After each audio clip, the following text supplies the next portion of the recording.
Hello, everyone. Welcome to our Timeless Oracle reading. And our Oracle card for today belongs to the Guiding Light Oracle by Kelly T. Smith. The card for today is entitled Rise Above. I'm quite unique when I get things done. I guess it's my own quirky way of doing things. Usually, I would work on something. There are two ways that I usually do when something has to be done by me. I would sit down and work on it, really put my heart and soul into it. And when I am just about to finish, I will stop. And then I'll go for a walk or maybe take a coffee. I will leave my work behind. Some people might say I'm procrastinating. And sometimes they somehow make me feel that I might be. Okay, makes me think maybe they're right. Maybe I'm procrastinating. Sometimes I tell myself, why do you stop? You can already finish it. Why wait for the last moment? Usually I wait for the last moment. That's why for me it's important to have a deadline. I'll get it done. You just give me a deadline, I will get it done. And maybe that's the reason also why it's easy for me to relate with the younger generations right now. It's because I usually just give them a deadline. I tell them, okay, this is our goal, this is the deadline, and then I let them work on it. And oftentimes I would see them just procrastinating, not doing anything. But they'll get it done at that deadline. So for me, as long as they get it done, they can do they can do it the way they would like it to be done, because I am also unconventional with getting things done. Usually, one way of doing things is I will work on it, put my heart on it, but when I'm about to finish it, I will leave it for a while, go for a walk, or do something else. And I would just wait for the last moment. And when there's that last moment, then I put that final finishing touches on it. And oftentimes the work is good. The result is excellent. And I think the reason behind it is because I detach myself from the situation in order to have a bigger picture of things. And so when I go back again to the work, I gain new insights and I'm able to put a beautiful icing on the cake. Another thing is that when I leave the work behind, the conscious mind is able to rest for a while. And it is time for the subconscious mind to work. So for example, when I'm about to finish my work, I leave it unfinished and I go for a walk. While I'm going for a walk, my subconscious mind is already working on it. He's already processing what has already been made, making adjustments, editing it.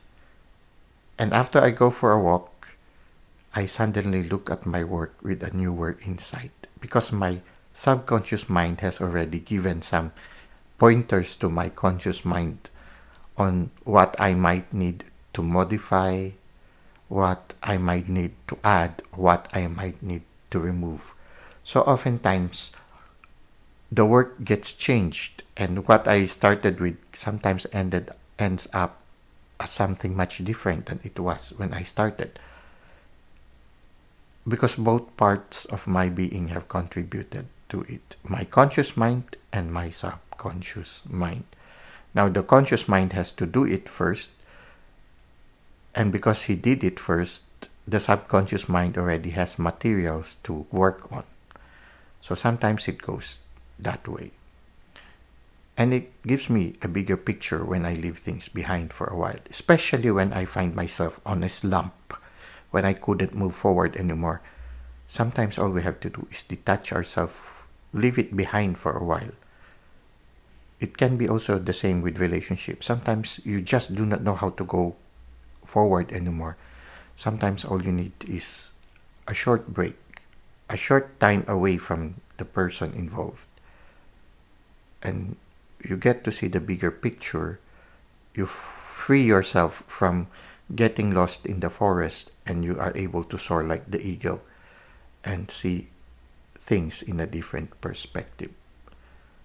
It can be also just like the hangman looking at the world upside down, looking at the world at a different perspective. Now there is a second thing that usually I find myself doing. Sometimes I procrastinate with quotations, no, because actually it's not procrastination, it's the subconscious mind working on it. I will wait up to the last moment before I start putting my hand into the plow. But all throughout that time, I was already working on it subconsciously.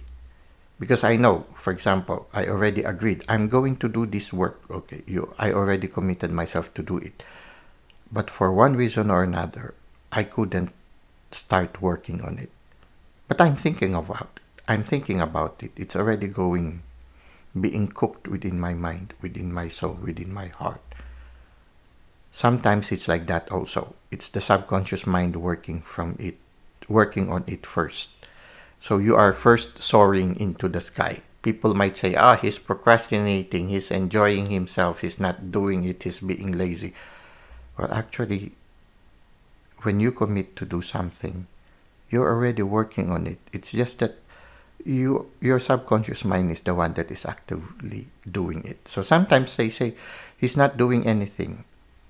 Well, it's hard to judge a person because sometimes physical inactivity could relate to a lot of inner works. A person might not be doing something exteriorly, but many things are already happening inside. Sometimes it's like that also. When you handle things, sometimes you start with the subconscious mind. You ruminate on it, and then after ruminating on it for a certain time, then you sit down and you write it, and you end up with a very beautiful work. So sometimes it's the subconscious mind that starts doing it first. You look at it from a distance, and then finally you go to the forest and work on it because you already have a good outlook. Now, different situations require different approaches. But the important thing is never always to forget to detach ourselves so that we can have a bigger picture of things, and also at the same time to detach ourselves so that the subconscious mind can also contribute something to the endeavor. Our work becomes more complete when we are able to immerse ourselves into the forest and to detach ourselves from the forest, and also to allow our conscious mind to work on it, and also allow the subconscious mind to give its contribution. I feel when all these aspects are considered or given opportunity to contribute their part, we end up with better results. Now let us try to read from the handbook that accompanies this card, and maybe we can gain more insights regarding Rise Above. You will gain clarity in this current situation when you can see it from a higher perspective. Right now, you may be stuck in a mindset that is blocking you from seeing the bigger picture.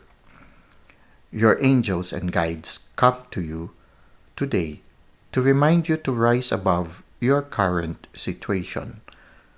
Whatever you are going through, there is a higher perspective waiting to be shown to you. Nothing is lost. You are not alone, and this situation can be resolved. Imagine that you are floating above, and the higher you go, the more you will see. Begin to temporarily detach from this current situation and look at it from an outsider perspective. What do you see? What do you feel? What advice, if any, would you give the people who are going through this? Now imagine that you are going up even higher.